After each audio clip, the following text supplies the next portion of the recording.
기도할까요? 네, 기도하겠습니다. 부활의 기쁨과 함께 싱그러운 또 풀냄새, 향기로운 또 꽃내음으로 가득한 5월의 또 둘째 주, 특별히 또 어머니 주일을 맞이하면서 또 가정의 달을 생각하면서 오늘 이렇게 주님의 전에 모여 함께 예배드리게 하여 주심을 참으로 감사드립니다. 주님 홀로 영광 받으시옵소서. 이제 주님의 말씀을 상고하고자 하니 우리 성령님 충만히 임하여 주시고 우리의 참 눈과 귀와 마음문을 열게 하여 주셔서 주님의 말씀을 잘 깨닫게 하시고 또 이 말씀으로 우리가 결단하고 또 함께 힘을 얻어서 선한 능력으로 한 주간을 살아가는 저희들 되게 하여 주시옵소서. 아버지 하나님, 사랑하는 우리 성도님들의 각 가정을 지켜주시고 참 기쁨으로 가득한 늘 감사가 넘쳐나는 복된 가정들, 우리 자녀들 다 되게 하여 주옵소서. 오늘도 함께 하신 주님을 찬양합니다. 감사드립니다. 우리 주 예수 그리스도 이름으로 기도하옵나이다. 아멘. 오늘 어머니 주일이죠? 네, 자, 우리 다 또 주님께 감사드리고요. 우리 수고하신 또 부모님들, 또 다른 곳에서는 어버이 주일로 드리더라고요. 같이 그냥 아버지 날, 어머니 날 합쳐가지고. 근데 미국은 아버지 날이 또 있습니다. 6월 달에. 예, 그렇습니다. 자, 오늘 말씀을 우리 한번 보시면, 뭐 다 아시겠지만 오늘 말씀이 자녀들아 이렇게 먼저 말씀하죠. 자, 보면은, 자, 우리 한번 이 말씀 다 같이 한번 읽을까요? 자, 시작. 자녀들아, 주 안에서 너희 부모에게 순종하라. 이것이 옳으니라. 여러분, 왜 우리 자녀들이 부모에게 순종해야 합니까? 첫째는요, 이것이 우주 만물을 창조하신 하나님 아버지의 창조 질서 때문입니다. 우리가 창세기를 보면 하나님께서 자기 형상에 따라 남자, 즉 아담인데 이것이 이제 남자란 뜻이거든요. 남자를 먼저 만드시고 그리고 그 남자로부터 이제 갈빗대를 취하셔서 그 남자로부터 여자를 이제 또 만드셨지요. 그리고 이 남자와 여자를 통해서 가정을 이루게 하시고 그 가정에서 이제 자녀들이 태어나게 하셨습니다. 그래서 여러분, 이 순서를 따라 이렇게 보면 우리가 어떻게 순종해야 하는지를 주님께서 창조 질서로 잘 보여주고 있어요. 그러니까 다시 말하면 이제 창조하신 그 순서에 따라서 그 반대로 이제 이 자녀들은 누구에게 순종해야 되죠? 그 부모에게 순종하는 거죠. 왜냐하면 그 부모를 통해서 자녀가 나왔으니까. 또 이제 그리고 그 부모는 또 만든 순서에 따라 아내가 남편에게 순종하라고 이렇게 주님께서 말씀하셨죠. 그리고 그 남편들, 즉 남자들은 또 그 창조의 순서에 따라서 누구에게 순종해야 되죠? 하나님께 순종하는 것입니다. 그래서 그 순서가 이렇게 창조 질서에 따라 그 순서가 분명하게 이렇게 우리에게 보여주는 것입니다. 그러면서 우리 하나님께서 우리 부모들, 특히 어머니에게는 특별한 은혜를 주셨죠. 뭡니까? 그 자녀를 사랑하는 그 사랑의 마음을 특별히 주셨어요. 여러분, 우리 이 사랑을 공부를 해서 배웁니까? 아니잖아요. 막 박사학위를 따고 막 머리를 싸매고 공부를 많이 하고 책을 보고 연구를 깊이 한다고 사랑이 알아지고 느껴지고 하게 됩니까? 그게 아니죠. 이 사랑이라는 것은 학적인 것, 공부하는 것, 배우는 것, 이게 아니고요. 하나님이 본능으로 주신 게 사랑이에요. 여러분, 그렇지 않습니까? 이게 공부 많이 안 한다고, 많이 배운다고, 깨닫는다고, 막 사랑이 늘어나고, 없던 사랑이 생겨, 이런 게 아니거든요. 이것은 정말 하나님께서 우리 어머니들에게 주신 특별한 그런 하나님의 선물이라고 우리가 볼 수 있습니다. 여러분, 1863년 1월 이제 그 어느 날 오후 눈보라가 아주 거세게 몰아치는 영국의 그 서쪽에 웨일즈라는 동네가 있습니다. 그 웨일즈의 그 한 언덕길을 한 어떤 이제 여인이 갓 태어난 어린 아이를 품에 안고 그 길을 언덕을 넘어가고 있었습니다. 그런데 그날따라 갑자기 그냥 눈보라가 팍 1월달이니까 여러분 북구의 1월달 특히 영국이 북쪽이잖아요. 북구의 1월달 얼마나 춥습니까? 막 그 추운데 갑자기 막 눈보라가 확 몰아치는 거예요. 금방 순식간에 그 언덕이 그냥 하얀 눈으로 확 덮여버렸습니다. 그리고 막 거센 바람과 함께 눈보라가 몰아치니까 이 여인이 막 너무 힘든 거예요. 올라가다가 막 그 바람을 막 붙잡고 그 언덕을 넘어가야 되는데 너무 힘드니까 이제 누구 좀 도와달라고 외쳐도 뭐 눈보라가 치는데 뭐 아무것도 도와줄 수가 없는 거예요. 그러다가 이제 막 지쳐서 이제 그 막 외치면서 넘어가는데 어쨌든 뭐 아무 도움도 받지 못했습니다. 다음 날 이제 밤새 몰아치던 눈보라가 이제 그쳤죠. 아침에 뭐 어제 전 밤에는 어떻게 했는지 뭐 모를 정도로 그냥 아침에 이제 잠잠해졌습니다.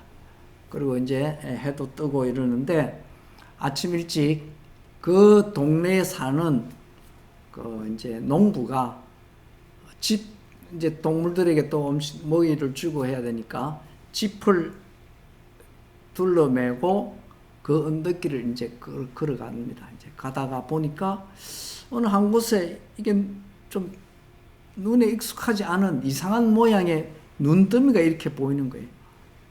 그래서 이제 이 농부가 가서 그 눈더미를 헤쳐보니까 한 여인이 알몸으로 이렇게 얼어서 이제 죽었는데 그 가슴에 자기 옷을 다 똘똘 싸가지고 뭘 안고 있는 거예요. 그래서 이 남자가 이제 그 안고 있는 그걸 헤쳐보니까 그 안에 갓 태어난 어린아이가 막 이제 막 거친 숨을 몰아쉬면서 그냥 죽기 일부 직전으로 그 이제 품에 안겨 있는 거예요. 이 엄마가 이제 이 아이를 살리기 위해서 자기 옷을 다 벗어서 동여매고 자기 체온으로 아이를 살리기 위해서 꼭 껴안다가 이제 이제 세상을 뜬 거죠. 그래서 이제 이 농부가 그 아이를 뭐 죽일 수는 없으니까 그 아이를 자기 집에 데려와서 이제 키우기 시작했습니다. 이 아이가 이제 어느 정도 자랐을 때 이 농부가 이제 아이에게 자기 엄마 이야기를 늘 들려준 거예요. 네 엄마가 너를 살리기 위해서 어떻게 했다. 그렇게 너 좋은 자기는 그냥 얼어 죽을지언정 그 너를 이렇게 싸서 너를 살렸다고 그렇게 계속 이제 이야기를 해준 거예요. 근데 이제 이 아이는 그 말을 듣고 이제 참 막 그 어머니를 생각하면서 정말 죽기 살기로 열심히 공부를 했어요. 그 아이 이름이 뭐냐면 데이빗 로이드 조지라고 하는 이 아이였습니다. 근데 이 아이는 정말 그 어머니를 생각하면서 정말 열심히 그냥 공부를 해서 결국 영국 옥스포드 대학을 졸업하고 27살에 영국 하원 의원이 됩니다. 그리고 1910년에 영국의 이제 총선에서 승리하면서 영국의 제34대 총리가 됩니다.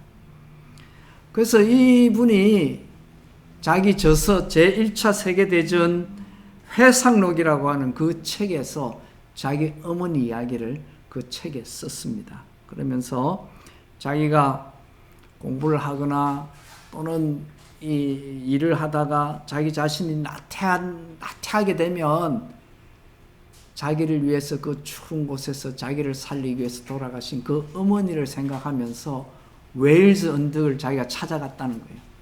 웨일즈 언덕을 찾아가서 그 어머니를 회상하면서 자기 자신을 다시 다독거리고 열심을 다해서 자기가 삶을 살았다고 그러면서 특별히 그 받은 사랑을 생각하면서 부모 없는 아이들을 위해서 자기가 그 아이들을 돌아보는 일에 자기 아이들에게 자기가 받은 그 부모의 사랑을 돌려주기 위해서 자기가 참 평생 많이 노력했다고 그렇게 이제 자기 그 회고록에 기록하고 있습니다. 조건 없이 아낌없이 베푸는 우리 부모의 사랑이 바로 이런 것 아니겠습니까? 우리 여기도 어머니들 계시지만은 그런 일을 안 당했을 뿐이지 아마 제가 분명히 우리 어머니들이 그런 일을 당하면 똑같이 그렇게 하셨을 거예요. 실제로 우리 6.25 동란 때 그런 일이 많이 있었잖아요. 막 북한에서 이렇게 남한으로 막 피신하면서 일어났던 그 많은 숱한 이야기들, 그 우리 부모님들의 그 희생, 어머니들의 그 정말 그와 같은 비슷한 희생들 실제로 있었잖아요. 그래서 정말 그런 걸 생각하면 우리 부모님들은, 특히 우리 어머님들은 존경을 받아 마땅하고요. 또 마땅하고 또 그런 부모님께 순종하는 것이 지극히 당연한 창조 질서임을 우리가 분명히 볼 수가 있습니다. 또 부모님께 순종하라고 권하는 또 두 번째 이유가 또 있습니다. 그렇게 이제 창조 질서뿐만 아니라 우리 어머니께 주신 그 사랑 때문에만 아니라 또 두 번째 그 또 이유는 뭐냐면 창조주 아버지 하나님께서 지금 부모에게 순종하라고 말씀하시는 거예요. 이건 명령입니다. 여러분 참 우리 에베소서 6장 1절 부모에게 순종하라 이렇게 하면서 뭐라고 말씀하시냐면 이것이 옳으니라 이렇게 이야기해요. 옳다는 거예요.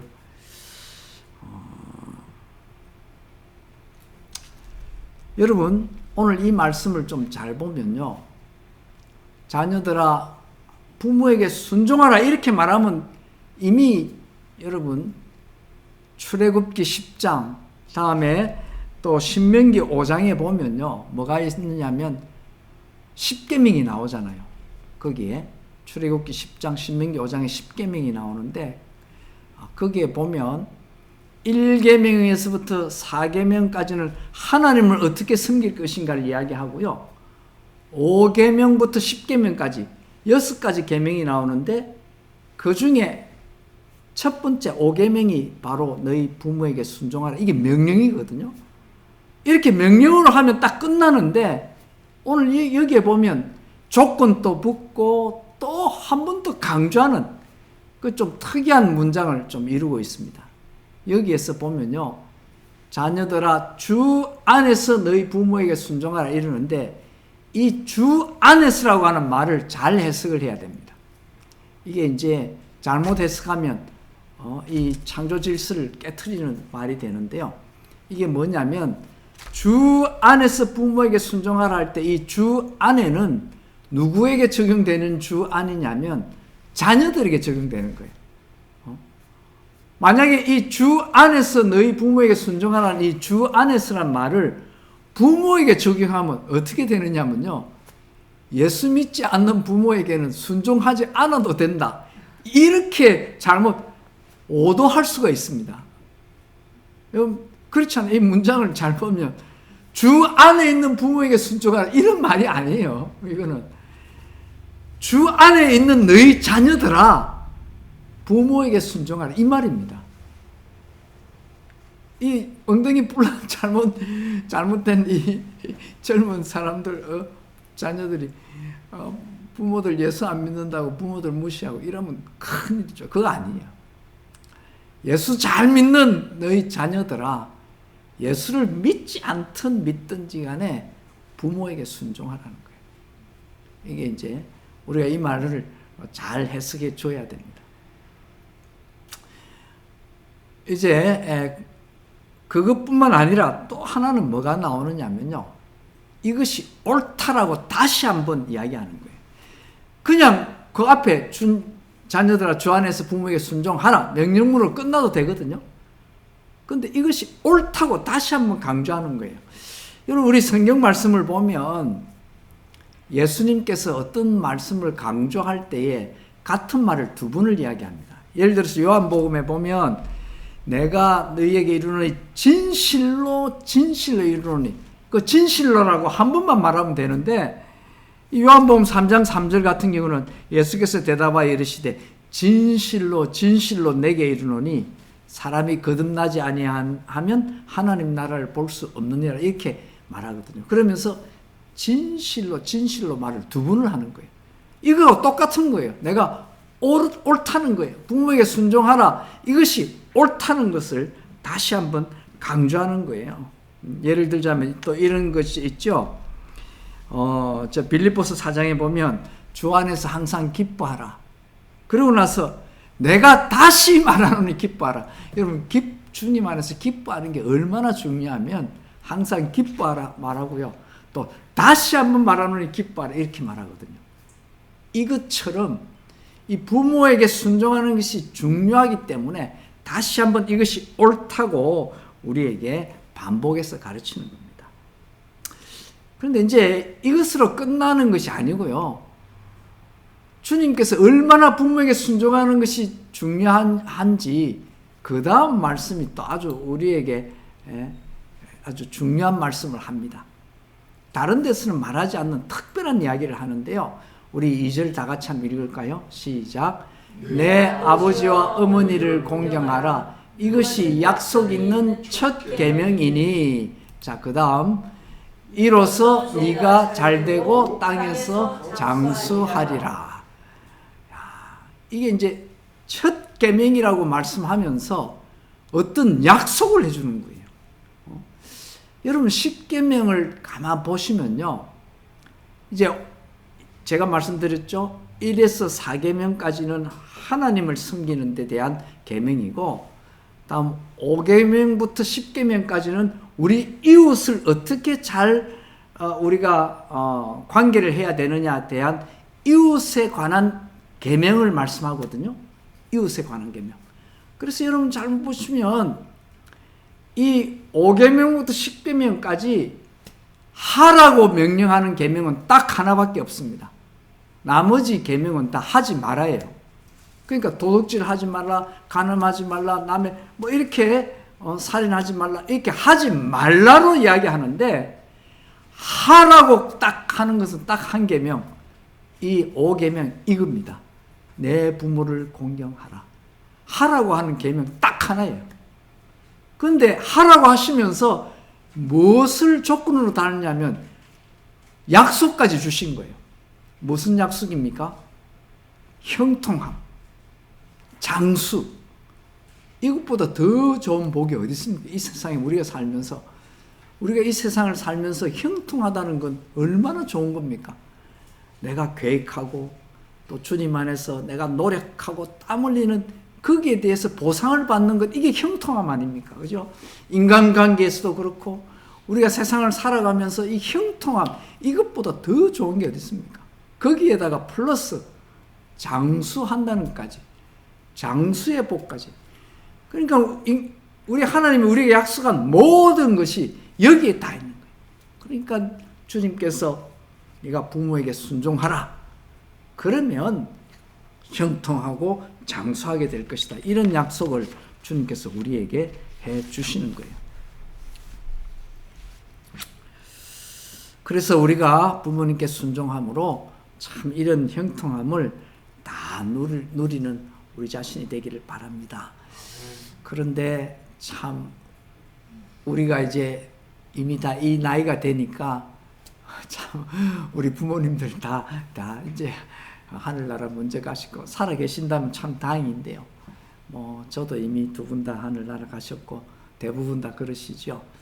예, 참 그렇지만 이제 또 이런 마음을 가지고 또 우리 자녀들에게 또 우리가 이런 마음이 또 자녀에게 전수가 됩니다. 여러분, 우리는 영적인 존재이기 때문에요. 참 이상합니다. 여러분, 뭐 내가 마음대로 살면 될 것 같고 그런 데 아니에요.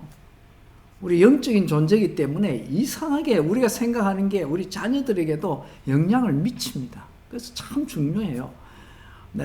지금은 내가 효도할 길이 없지만은, 그러나 내가 효도하는 마음을 가지고 생각하고 또 그렇게 이웃에게 그런 의사를 이렇게 나타내고 이러면요, 이것이 우리 자녀에게도 다 전달이 됩니다. 자, 이제 두 번째로 이제 우리 아비들에게 하는 말씀을 한번 좀 생각해 볼까요? 참 이게 이제, 자, 우리 4절 다 같이 한번 읽겠습니다. 시작. 또 아비들아, 너희 자녀를 노엽게 하지 말고 오직 주의 교훈과 훈계로 양육하라. 아비들입니다. 이제 아비들. 그러니까 우리 지금 저희들을 향하여 주님께서 말씀하시죠.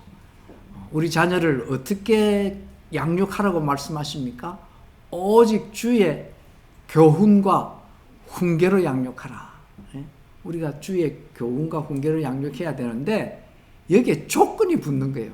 참 이게 조건이 뭐냐면 자녀를 노엽게 하지 말라는 거예요. 이게 쉬운 게 아니잖아요. 어렵잖아요. 거의 우리 힘으로는 거의 불가능에 가깝다고 봐야 되죠. 그런데 여러분, 이 말씀을 잘 보면 이 교훈이란 말은 뭐냐면, 이제 조금 유시간치 하면 제가 히브리어 원문으로는 이제 파이데이아라는 말인데요. 이게 무슨 말이냐면, 영어로는 트레이닝 시키는 거예요. 교훈인데 트레이닝. 이 말은 이제 어떤 교육, 훈련, 징계한다는 말까지 다 포함하는 거예요. 그러니까 징계라는 말은 물리적인 이 파니시먼트까지 포함되는 거잖아요. 체벌까지. 그래서 여러분 놀랍게도요, 이 잠언 13장 24절 보면, 여러분 다 같이 한번 읽을까요? 자, 잠언 13장 24절입니다. 자, 시작. 매를 아끼는 자는 그의 자식을 미워하니라. 자식을 사랑하는 자는 근실히 징계하느니라. 이게 교훈에 이 징계하는 것까지 포함되는 거예요. 그것도 매까지 때리는 게. 그리고 이제 훈계란 말은 헬라어 원문으로 이제 누세시아라고 하는 말인데요. 이것은 영문으로 치면 instruction. 그러니까 다시 말하면 이것은 우리말로 훈계란 말인데 잘 타이르고 가르쳐서 마음으로 이렇게 깨닫게 만드는 게 이제 훈계입니다. 처음에는 교훈이고 그 다음 훈계인데요. 근데 솔직히 말해서 이런 것들이 쉽지가 않고요. 또 매를 대고 이러면 자녀가 분노할 수밖에 없잖아요. 야, 그래 어떻게 하면 이게 가능할까? 참 어렵습니다. 그런데요, 여러분, 이게 이제 원론적입니다. 원론적으로 자녀가 분노하지 아니하고 이제 교훈과 훈계로 양육될 수 있는 방법이 딱 두 가지 있습니다. 두 가지입니다. 하나는 뭐냐면 참된 진리로 교육하고 훈계하는 것입니다. 참된 진리로. 그러니까 어릴 때는 문제가 안 되지만 청소년 그렇죠. 약간 좀 자란 후에는 이게 쉽지가 않잖아요. 그런데 올바른 진리로 그렇게 훈계하고 교훈하고 훈계하면 겉으로는 성이 날지 모르지만 그게 진리라는 걸 알기 때문에 자녀가 격노하지는 않는 거예요. 물론 막 성나고 기분 나쁘고 막 고함을 치고 그럴 줄은 모르지만은, 그러나 그 훈계하는 게 완전한 진리이기 때문에 그 한계는 넘지 않는 거예요. 하나님 말씀에 따른 진리로 딱 바른 말을 하면 그때는 기분은 상하고 막 나쁘고 막 성은 좀 낼지 모르지만, 그러나 그 한계는 넘지 않는 거예요. 왜냐하면 진리인 줄 알기 때문에. 그리고 이제 두 번째, 이 아이가 격노하지 않게 하는 두 번째는 뭐냐면 그 훈계하고 교훈하는 그 본인이 본을 보여야 되는 거예요. 그 삶의 본을 보이는 거예요. 만약에 그렇게 교훈하고 훈계하고 징계하는 그 분이 그 삶의 본을 보이면 그때는 기분 나쁘고 막 뭐라고 할지 모르지만 그 속 마음 한 기본에는 지금 나에게 이렇게 하는 분이 자기도 바르게 사는데 나에게 이렇게 하는구나 하면서 그 한계는 넘지 않게 되는 거예요. 진리의 말씀으로 또 내가 본을 보이면서 아이에게 징계하고 교훈하고 훈계할 때는 정말 그 한계는 넘지 않는 거예요. 그 아이가. 그런데 여러분 문제가 뭡니까? 우리가 그렇게 할 수 있느냐는 거예요. 거의 어렵잖아요. 이것이 이제 우리에게 큰 숙제입니다.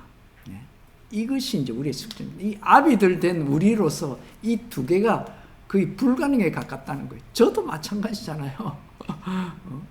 저도 마찬가지입니다. 이거는 뭐 그 누구도 자신 있게 내가 참 진리로 교훈하고 내가 본을 보이면서 자녀를 징계하고 훈계한다. 이렇게 자신 있게 말할 수 있는 우리 아비들이 몇 명이나 되겠느냐.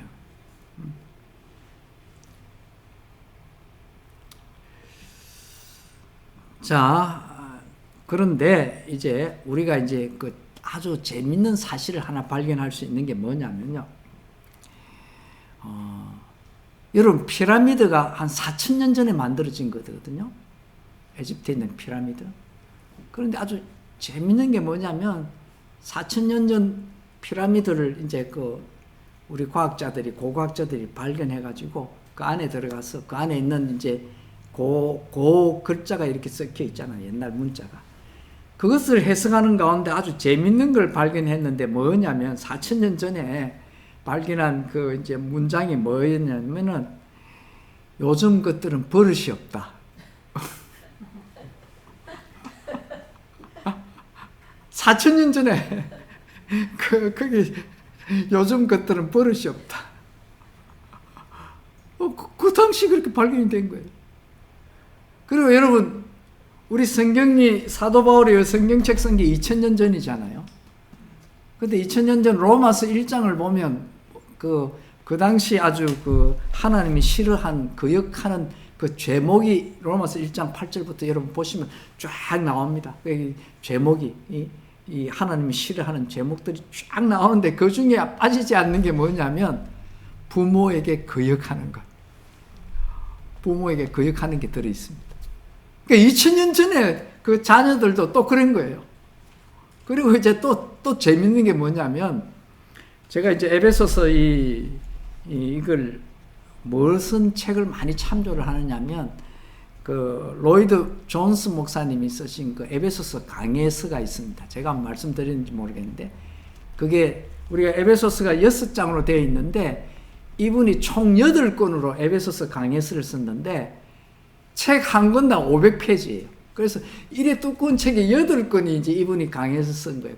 저는 늘 그 책을 참조로 그냥 시간 날 때마다 보면서 이제 에베소서 강해서를 이제 늘 그 말씀을 많이 참조를 하면서 이제 에베소 강해를 하는데요. 거기 보면 제 6권에 그분이 마지막에 이제 이 문장을 써서 거기 보면은 그분이 뭐라고 썼느냐면은 자기 이전 세대는 빅토리아풍 시대, 빅토리아 시대, 그 이제 아주 빅토리아 시대니까 그 뭐냐면 그 빅토리아 시대니까 아주 클래식한 시대, 예수님 막 믿고 하면서 말씀으로 자녀들을 아주 강하게 교육하던 그런 시대였거든요. 그 시대가 끝나고 이제 이분이 100년 전 사람이에요. 지금 마틴 로이드 존스 목사님이 지금으로부터 딱 100년 전 사람이에요. 100년 전 사람인데 이분이 쓴 글에 보면 빅토리아 시대 그 자녀들이 아주 부모에게 순종하던 그 자녀들이 지금 세대의 자녀들은 아주 말을 안 듣는다고 또 그렇게 기록하고 있는 거예요. 2000년 지금은 어떻습니까, 여러분? 자녀들이 말을 잘 듣습니까? 아니요.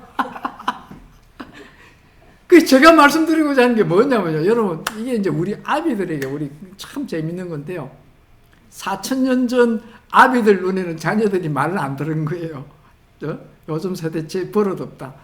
2000년 전 예수님 세대의 사도 바울도 부모에게 거역하는 자녀들이라고 이야기한 거예요. 100년 전 마틴 로이드 존스 목사님 그 글에도 요즘 아이들이 버릇없다는 거예요. 여러분, 그 5000년 전 예를 들자면 만약 그 자녀들이 버릇없이 창조의 질서를 깨트리고 지금까지 왔다면 여러분 우리가 지금 이 자리에 있겠습니까? 있을 수 없잖아요. 왜냐하면 창조 질서를 깨트리면 이게 망가져서 세상이 끝나잖아요. 근데 하나님이 아담을 창조한 이후, 남자를 창조한 이후 지금까지 역사가 얼마나 오래된 역사인지 우리가 정확하게 알 수는 없는데 몇 억 년인지 뭔지는 모르겠지만은 이게 이제 제가 창조론을 믿습니다. 창조론을 믿지만 이게 몇 천 년, 몇 억 년이 된지는 우리가 그거는 정확하게 우리 자연과학을 우리도 신뢰하기 때문에 그게 이제 몇 억 년이 됐는지 그거는 우리가 정확하게 이야기할 수 없습니다. 5천 년이다 이건 아닙니다. 그거는 분명히 아닙니다. 인류 역사가 5천 년이다 그거는 분명히 아닙니다. 근데 이제 그 역사가 얼마나 오래됐는지는 모르지만 만약에 자녀들이 창조 질서를 깨트렸다면 여러분 우리 인류가 지금까지 있겠느냐고요. 있을 수가 없잖아요. 그래도 오늘날 우리가 이렇게 살고 우리 자녀들도 이렇게 이게 어떻게 이게 가능하겠느냐고요. 여러분 우리 아비 된 우리가 두 가지를 트러스트 해야 됩니다. 여기에서 아주 중요한 게 뭐냐면 우리 하나님은 아직도 살아 계셔서 성령님으로 우리 자녀들 속에서 선한 능력으로 역사하고 계시다는 거예요. 아멘. 그럼 이거 트러스트 해야 됩니다. 안 그러면 우리 지금 이 자리에 우리 없습니다. 우리도 후손이고 우리도 자녀들이잖아요. 그리고 또 우리가 이제 부모가 되었고 우리 자녀가 또 있잖아요. 그러니까 이것이 그 4,000년, 5,000년 그 유구한 역사, 몇 억 년인지 모르지만 그 역사를 우리가 계속 내려오면서 이렇게 할 수 있는 것이 뭐냐면 이것은 오로지 하나님께서 성령님으로 우리 자녀들 세대 속에서 선한 능력으로 계속 역사해 오신 거예요. 지금도 역사하고 있는 거예요. 하나님이 살아계십니다. 두 번째는요, 우리 자녀들이 우리가 생각하는 것보다 더 훌륭한 인격체라는 거예요. 우리가 그냥 이거 버릇없다고 맨날 요즘 세대 그냥 버릇없다고 아주 거역하는 자들 막 이렇게 우리가 막 젊은 세대를 이렇게 하지만은 그러나 우리가 꼭 기억해야 될 것은 우리 자녀들을 트러스트해야 하는 거예요. 우리 자녀들이 우리가 생각하는 것보다 더 훌륭한 인격체라는 거예요. 이거 우리가 트러스트 해야 됩니다. 이것을 우리가 믿어야만 되는 거예요. 참 재밌는 게 또 하나 이제 뭐냐면 여러분 우리 자녀들을 볼 때 막 좀 마음이 안 차는 게 있죠. 그런데 여러분 참 놀라운 게 뭐가 있냐면 심리학자 시버드라는 사람이 제가 이제 최근에 신문 이제 칼럼에서 이렇게 그분이 쓴 글을 봤는데요. 심리학자 시버드라고 하는 그 사람이 심리학자니까 이제 전쟁터에서 살아남은 사람들을 하고 이렇게 그걸 많이 하잖아요. 왜냐하면 트라우마가 있잖아요. 월남전 또 아프가니스탄 전 막 미국에서는 전쟁이 많으니까 이 전쟁 트라우마 때문에 이 사람이 막 이렇게 이제 전장에서 돌아온 사람들하고 이제 심리학자니까 이 치료 심리하고 막 많은 인터뷰를 많이 하잖아요. 이렇게 많이 하면서 이분이 놀랍게도 발견한 것이 뭐냐면요. 전쟁터에서 죽지 않고 살아온 사람이 운이 좋아서 살아온 게 아니라는 거예요. 여러분, 이거 좀 심각하게 잘 생각하셔야 돼요. 전쟁터에서 막 그렇게 막 전쟁에서 막 서로 총알이 막 쏟아지고 폭탄이 터지고 이런 가운데 살아남는 사람들이 운이 좋아서 살아남은 사람들만이 아니라는 거예요. 이게 무슨 말하고 비슷하냐면 우리가 농담 삼아 운도 실력이라고 이야기하잖아요. 예? 이게 농담 같지만 뼈가 있는 말이잖아요. 이게 우리 삶에 어떤 기회를 놓치지 않는다는 그런 기회하고도 관계 있는 말이거든요. 그래서 사람들이 운도 실력이라고 하는 농담삼아 하는 말이지만 이것과 비슷하게 전쟁터에서 살아남은 사람들이 그냥 운이 좋아서 살아남은 사람이 아니라는 거예요. 이 사람이 쭉 많은 사람들을 관찰하면서 어떤 일종의 비슷한 통계 같은 어떤 비슷한 것을 발견할 수 있다는 거예요. 이제 그게 뭐냐면 이 사람들이 공통적으로 좀 비슷한 게 뭐냐면 평소에는 마음의 여유를 가지고 생활을 즐기는데 심할 때는 좀 게으른 것 같이 보기도 한다는 거예요. 이 젊은 전쟁터에서 살아난 젊은 사람들이. 그런데 놀랍게도 일단 일을 시작하면 집중력을 발휘하고 필요할 때는 세심한 주의력까지 발휘한다는 거예요. 그리고 평소에는 아주 이기적인 것처럼 보이지만 정작 어려움이 확 닥치면 주위 사람들을 챙긴다는 거예요. 그리고 평소에는 아주 천진난만하고 속이 없는 것처럼 보여도 큰일이 생각하면 상황을 잘 파악하고 냉정하게 문제를 풀어나간다는 거예요. 그러니까 살아남는 거예요. 그러니까 우리 자녀들이 이거 비슷하지 않아요, 여러분? 한번 보세요, 여러분. 여러분 자녀들 지금 가면 여러분 보시기에는 이놈들이 이 노는 것 같기도 하고 맨날 이게 일을 정말 열심히 하는지 하는지 모르겠다 싶은 생각이 들 때도 있잖아요. 그러니까 아이고 우리 이 젊은 애들이 이래가 되겠나 하는데 그게 아니에요. 그게 아니라는 거예요. 그래서 어떻게 보면 우리 젊은 자녀들은 아마 전쟁터 가서 죽을 사람 없을 거예요. 그리고 이 세상 어디 갖다 놔도 살 거예요, 아마. 사막 한가운데, 그냥 남극, 북극 한가운데, 얼음판 한가운데 갖다 놔도 아마 살아날 거예요. 살아남을 거예요. 무슨 말입니까? 우리 자녀들을 트러스트하는 거예요. 우리 아비들이. 그래서 이제 말씀을 참 우리가 이제 맺으면서 우리가 이제 정말 우리 해야 할 게 있죠. 그러니까 뭐냐면요.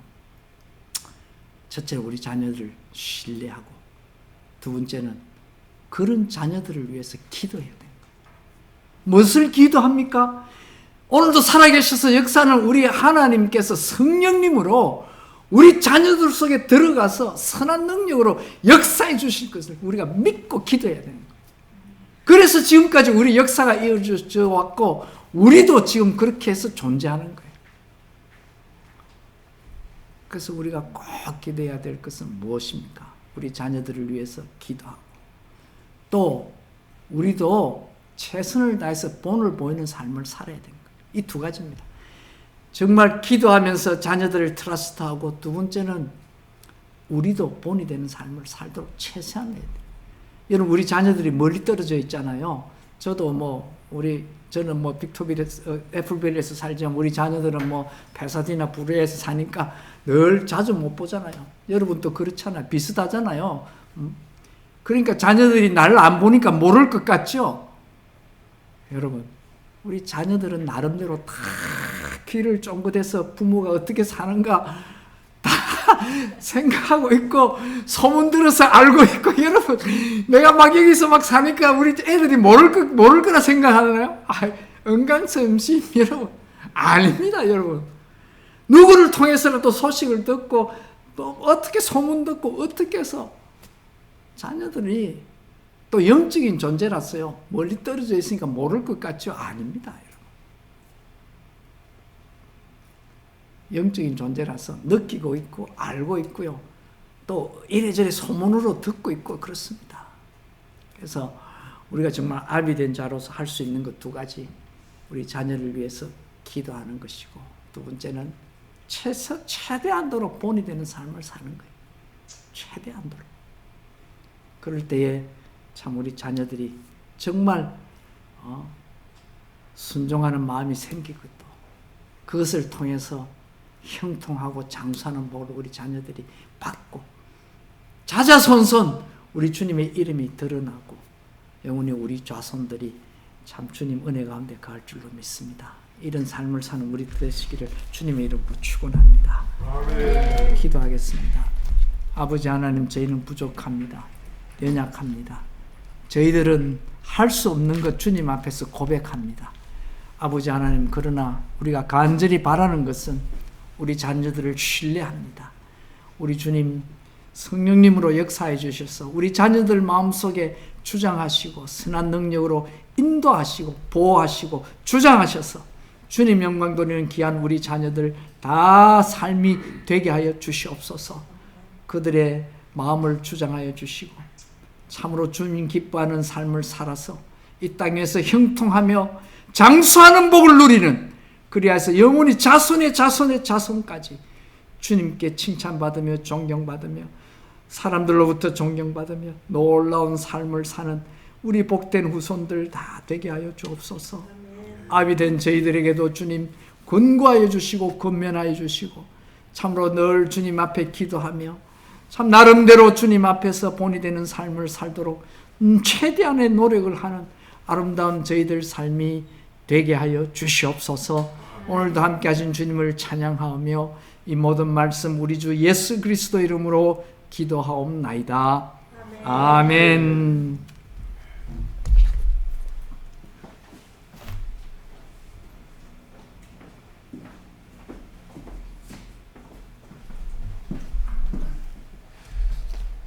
목사님 귀한 말씀 감사합니다. 우리가 비록 자녀들하고 떨어져 있기도 하고 하지만 우리가 우리에게 주어진 삶을 성실히 살아가는 가운데서 하나님의 그 말씀에 순종하고 그리스도의 제자의 삶을 살아가게 되면 어떤 형태로든 그 자녀들에게 선한 영향력이 미쳐지고 자녀들이 우리들을 존경하고 또 우리들을 사랑하게 될 것입니다. 그것이 바로 우리 예수 그리스도께서 원하시는 삶인 줄 믿습니다. 목사님 말씀 감사합니다. 우리 이제 주께서 초대하시는 그 만찬에 참여토록 하겠습니다. 예수 그리스도께서는 이 만찬을, 주의 만찬을 정하셨는데 이것을 이제 신학 용어로는 주의 만찬을 제정하셨다 이렇게 제정하다 제도적으로 이렇게 정했다는 그런 뜻입니다. 그래서 이 주의 만찬이 예수님 이후에도 계속적으로 그 현실의 삶에서 예수님께서는 이제 하늘에 계실 거니까 이 땅에 계시진 않을 거니까 그러면 이 땅에 있는 예수님의 백성들, 예수님의 제자들이 계속적으로 이 주님의 그 만찬이라고 하는 것을 통해서 주의 뜻을 기리고 주의 뜻을 따라서 살아갈 것을 다짐하도록 그렇게 하기 위해서 그 본을 유월절 바로 전날 12 제자를 모아놓고 그걸 시행을 하셨는데 그래서 주님께서는 이 유월절 바로 전날 제자들과 함께 식사하기를 아주 간절히 원하고 이렇게 하셨다. 아주 원하고 원하셨다는 거예요.